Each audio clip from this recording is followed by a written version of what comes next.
Daí galera, meu nome é Lilian, bem-vindos a mais um vídeo aqui nesse canal, e a trajetória sangrenta da menina Carrie que eu vou compartilhar com vocês hoje, eu li no livro.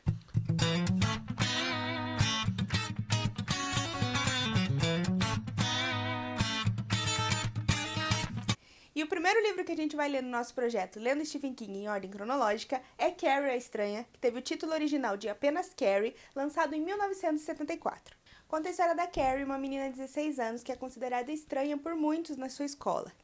Isso devido ao fato de que Carrie veio de uma família extremamente religiosa, principalmente sua mãe, ela é considerada a fanática religiosa da cidade.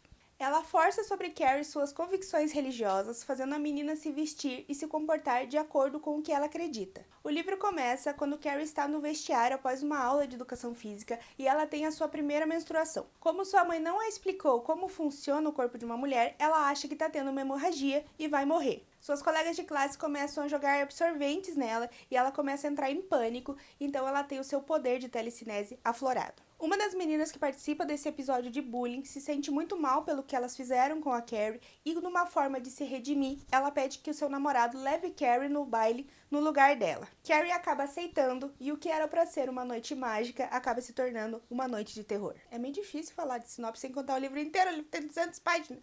Se passa em 2 semanas. Stephen King vinha pensando em escrever uma história de uma menina com poderes telecinéticos desde o seu ensino médio. Ele leu em 1972 na revista Life uma história de um poltergeist que tinha em uma cidadezinha pequena. Nessa história, uma menina, adolescente, conseguia mover as coisas com a mente. Ele pensou que se desenvolvesse essa história, ele conseguiria pelo menos uns $500 com ela, então ele decidiu escrever. Conforme ele começou a escrever essa história, ele começou a se lembrar de 2 garotas com quem ele estudou durante o seu ensino médio, e a Carrie começou a se fundir com essas 2 personagens. Uma das garotas sofria bullying porque ela sempre ia para a escola com a mesma roupa. Inclusive, ele cita que no momento que ela ganhou uma roupa diferente, isso também foi motivo de ela sofrer bullying. A segunda era filha de uma mulher super religiosa e sofria de ataques epiléticos. Inclusive, Stephen King teve a oportunidade de ir na casa dessa menina e viu na sala dela um crucifixo enorme que ele se baseou para colocar também na casa da Carrie. No fim, nenhuma das 2 atingiria a idade adulta, a primeira se enforcou no porão da casa dos pais e a segunda morreu de um ataque epilético, ambas com seus 20 anos. Escrever sobre essa história trouxe à tona diversas memórias do Stephen King, ele então não conseguiu seguir em frente, amassou o papel e jogou fora. Sua esposa Tabitha King achou o manuscrito, leu e gostou e pediu que ele finalizasse. Ele continuou a escrever apenas para agradá-la e 2 anos depois, Carrie foi publicada. O enredo de Carrie é bem fechadinho, ele tem começo, meio e fim, já que ele se passa basicamente em 2 semanas. Eu creio que Stephen King podia ter trabalhado um pouco mais todo o bullying que a Carrie sofre para construir o que vai levar ela a fazer o que ela faz no final do livro, mas creio que o autor quis se basear nas experiências pessoais de cada um em conhecer pessoas que sofreram bullying. A gente vê isso no noticiário todo dia e a gente não precisa escutar mais histórias para entender como essas pessoas se sentem. A história se passa em 1979, quando Carrie tem 16 anos, na cidade de Chamberlain, no Maine, que por sinal é uma cidade que realmente existe. A história é narrada em terceira pessoa, inclusive contém trechos de entrevistas, recortes de jornais e livros para trazer um tipo de veracidade para a história. As personagens da Carrie e sua mãe são muito bem construídas no livro, entretanto, as outras pessoas são bastante caricatas. A gente tem a jovem, que é popular e vingativa, a outra que é estudiosa e pura, o namorado que é drogado e cruel, então a gente não tem vários lados desses personagens, apenas aquilo que eles estão programados para fazer. Mesmo assim, devido ao teor de fantasia do livro, faz sentido que ele aumente um pouco as proporções dos personagens. A partir daqui, pode ser que eu solte alguns spoilers do desenrolar da trama, então se você não leu o livro ou você não viu os filmes, é por sua conta e risco. Eu queria confessar que, na verdade, eu vi os filmes primeiro, então todas as impressões que eu tenho desse livro é baseado em já conhecer a história e ser surpreendida pelas coisas que são diferentes no livro. Eu tinha uma concepção bem diferente da personagem da Carrie, eu achava que realmente ela era uma menina feia, mas na verdade não. A sua estranheza é baseada em como ela se comporta e em como ela se veste. Inclusive, no livro, ela é descrita como uma menina loira, talvez um pouco cheinha, mas nada que seja diferente do padrão. Uma surpresa boa foi o fato de ser escrito muitas vezes em forma de entrevista ou de documentário. Isso é legal porque traz uma certa veracidade para a história, além de a gente ter uma ideia do que vai acontecer depois, já que muitas pessoas estudam o caso da Carrie. Outro fato que contou bastante para eu gostar da obra foi que antes de a gente ser confrontado com o terror paranormal, a gente encara o terror físico, no caso, o bullying e o terror que a Carrie sofre todos os dias na escola. Outro assunto bastante trabalhado no livro é o fato do fanatismo religioso da mãe da Carrie. Inclusive, ela confessa para Carrie que a própria concepção da menina é considerada para ela como se fosse um pecado, e que a relação sexual que ela teve com o marido, que deu origem a Carrie, ela enxerga quase como se fosse um estupro. Algo que me chateou bastante nesse livro foi o fato de a comunidade e a escola completamente abandonarem a Carrie. Em nenhum momento você vê os vizinhos interferindo, mesmo em momentos que é narrado na infância da Carrie, em que ela sofre abuso da mãe, ninguém vai lá ver se ela está bem, se ela realmente precisa de ajuda. E também quando ela cresce e é adolescente, a escola não tem papel nenhum sobre esse bullying que ela sofre. Na verdade, a professora até pede que as meninas envolvidas no episódio de bullying sejam punidas, mas em momento nenhum a escola oferece algum tipo de acompanhamento psicológico para Carrie, o que é uma negligência enorme. Porém, para mim, a maior questão trabalhada nesse livro é o senso de justiça, o que a gente considera justiça. Porque quando a Carrie sofre tudo que ela sofre e a gente começa a ver ela revidar, a gente em um primeiro momento fica totalmente do lado dela. Mas quando as pessoas começam a morrer, você para e se pergunta, será que isso realmente é justiça? Será que isso é como deve ser feito? Um paralelo a essa história que a gente pode fazer é com um filme que foi lançado recentemente do Coringa, em que a gente cria essa empatia pelo personagem, você vê toda a negligência que a sociedade fez com ele, mas quando ele começa a revidar, quando ele começa a ferir as pessoas, você vê que não é esse o caminho que deve ser seguido. O livro Carrie teve 3 adaptações para o cinema, 4 se você contar uma continuação que também foi feita. O primeiro deles foi lançado em 1976 com o diretor Brian De Palma, tendo no elenco Sissy Spacek e John Travolta. É uma adaptação bem fiel à obra e é considerado um clássico do cinema. Inclusive, Stephen King disse que gostou mais do final do filme do que do seu próprio livro. Algumas curiosidades que envolvem essa adaptação de 76.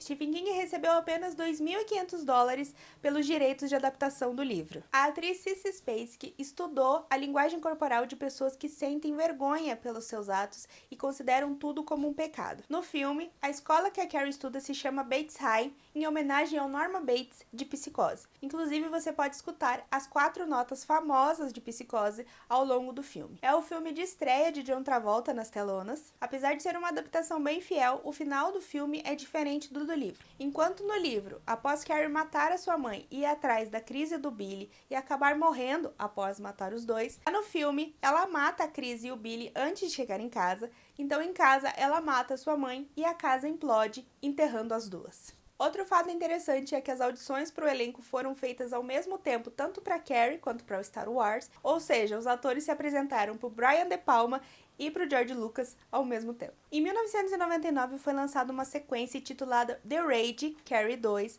estrelando Emily Bergel, dirigido por Kat Shea. A história parte da premissa de que o pai de Carrie teve outro casamento e outra filha que também tem os poderes de Carrie. Nessa história, Sue Snell, que foi uma das únicas sobreviventes da noite do baile, é agora a conselheira da escola. A mesma atriz que fez Sue Snell no filme de 76, Amy Irving, volta a reviver o personagem neste filme. Em 2002 foi lançado um filme com formato para televisão, intitulado Carrie, estrelando Angela Bates e Patricia Clarkson, dirigido por alguém. David Carlson. A abordagem desse filme é um pouco diferente da abordagem do filme de 76. Eles escolheram uma atriz que tem traços característicos um pouco diferentes, um pouco estranhos. Então eles apostaram na estranheza física da atriz para trazer esse tom de bullying da escola. Bem diferente da escolha da atriz do filme de 76, a Sissy Spacek, que é uma mulher loira, bonita, no padrão de beleza esperado da sociedade. Ah, a Sissy Spacek é gostosa pra caralho. Essa caracterização da Angela Bates funcionou bastante pra mim, porque em todo momento você sente o constrangimento da atriz de estar em torno dos amigos da escola, e também essa adaptação ela é bem mais fiel ao livro do que as outras. Inclusive a gente tem alguns trechos que são gravados como se fossem depoimentos das pessoas que sobreviveram ao baile, contando pra polícia o que eles lembram daquela noite. Também é narrado um episódio da infância da Carrie quando ela tinha 3 anos, que sua mãe vai bater nela e começam a chover pedras do céu. Apesar dos efeitos não serem muito bons por causa do baixo orçamento do filme, eles ainda funcionam muito legal para a história. A ideia original era que esse filme funcionasse como 2 episódios iniciais de uma série que eles iriam lançar, por isso eles escolheram não matar a personagem no final. A ideia é que ela fosse resgatada e que ela ajudasse outras pessoas que tivessem o mesmo poder que ela na Flórida. Ela deveria seguir o mesmo formato de uma série de sucesso, The Dead Zone, porém com a baixa audiência, a NBC decidiu cancelar o projeto. A terceira adaptação de Carrie foi lançada em 2013 e trouxe no elenco Julianne Moore e Chloe Grace Moretz e pela primeira vez no papel de diretora, Kimberly Peirce. Ao ouvir sobre a possibilidade de fazer uma terceira adaptação de Carrie, Stephen King falou se realmente era necessário e se o filme de 76 já não era bom o suficiente.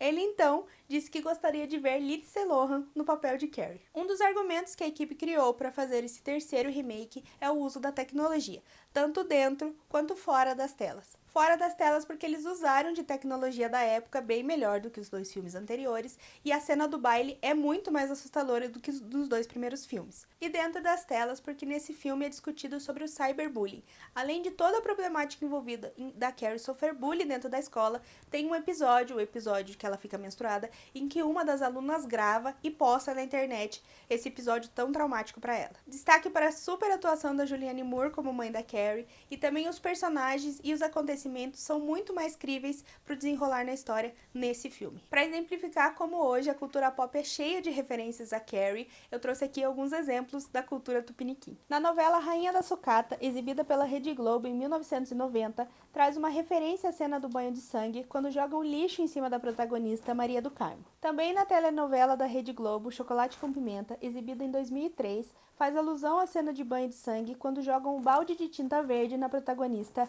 Ana Francisca. Já em 98, o especial de fim de ano de Sandy Júnior foi baseado na história de Carrie. Coincidentemente, foi vivida por Mariana Ximenes, atriz que viria a refazer a cena do banho de sangue anos depois na novela Chocolate com Pimenta. Em 2018, a série de TV Riverdale teve um episódio musical baseado em Carrie, sendo intitulado A Night to Remember. Ele também foi divulgado como um especial Carrie the Musical. Houve ainda 2 musicais na Broadway, baseados na história, em 1988 e em 2012. Não sei se todo mundo sabe, mas as histórias de Stephen King são correlacionadas. Ele criou uma espécie de universo dos seus livros, que é conhecida como Kingverse, em que algumas obras e alguns personagens acabam aparecendo nas obras posteriores. Como Carrie é seu primeiro romance, é claro que ela não tem referências muito grandes para o futuro, mas ainda assim tem alguns detalhes que vale a pena a gente mencionar. Um garoto de um dos contos do livro 4 Estações conta que ele é da cidade de Chamberlain, a mesma cidade que Carrie nasceu. E também um personagem do livro Zona Morta fala do famoso episódio da noite do baile. A minha classificação pro livro foi 3 estrelas. Eu achei ele muito bom, mas não achei que ele teve muito destaque. Claro, isso boa parte dado ao fato do que eu vi os filmes primeiros e eu não tinha como ser muito surpreendida.